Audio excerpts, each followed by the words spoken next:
Donald Trump bailed out of his fraud trial in New York after lunch yesterday when they saw, I guess they brought in McDonald's for lunch. It's all crazy what's going on. Anyway, Trump again, when leaving, whines about not having a jury, even though they didn't request a jury. And it's all just so humiliating and embarrassing. Here is Trump showing up there. This was, I guess, at lunchtime and saying, why don't I get a jury? I want a jury, please. This trial is a total witch hunt, and I should be entitled to a jury like everybody else is entitled to a jury. I have no rights to have a jury. It's ridiculous. All of the reporting is that Trump did not actually request a jury through his lawyers. The question of Trump becoming speaker came up. Now, forget for a second about the fact that Republican rules bar Trump from being speaker because he's been indicted on felonies for which he could serve more than 2 years in prison. Putting that aside for a second, Trump does the a lot of people are saying thing. A lot of people have been calling me about Speaker. All I can say is we'll do whatever's best for the country and for the Republican Party. We have some great people. We have some great people. Would you take a job? A lot of people have asked me about it. I'm focused. You know, we're leading. I don't know you. I'm sure you don't read too much in the papers, but we're leading by like 50 points for president. You know, my focus is totally on that. If I can help them. Listen, Trump's got wall-to-wall court dates, 4 criminal trials, a civil trial, is trying to run a campaign, has no idea how the House even functions, and we're supposed to believe that he's going to be Speaker of the House. I mean, it's just, you know, only a completely broken Republican Party would even consider the mere possibility of discussing Trump as speaker, but that's where we are. Trump wrongly claiming that he's stuck in court, even though he'd rather be campaigning.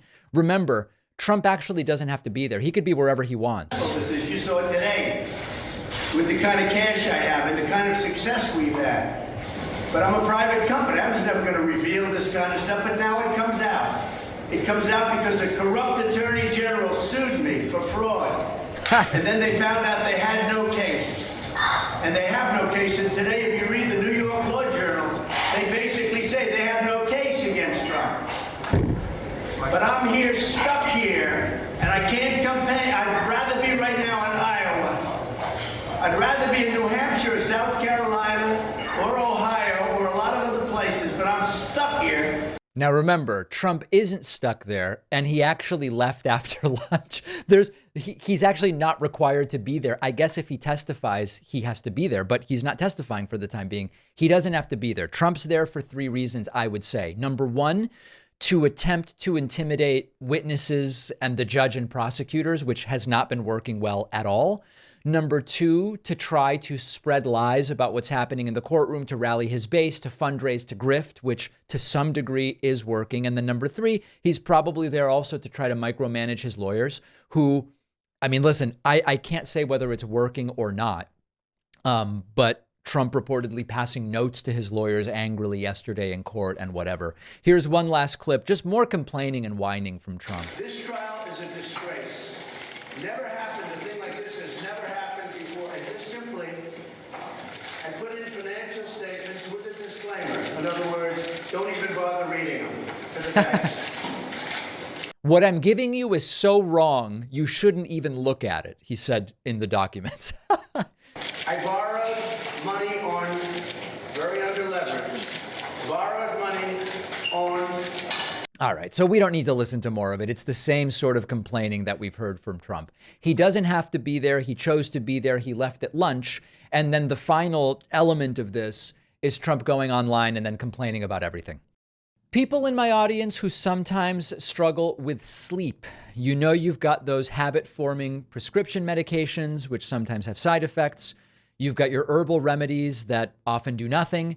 That's why the go-to can be melatonin, which is clinically proven to work and without the side effects and the grogginess. Our sponsor, Beam, makes delicious nighttime hot cocoa drinks called Dream with melatonin to help you get to sleep.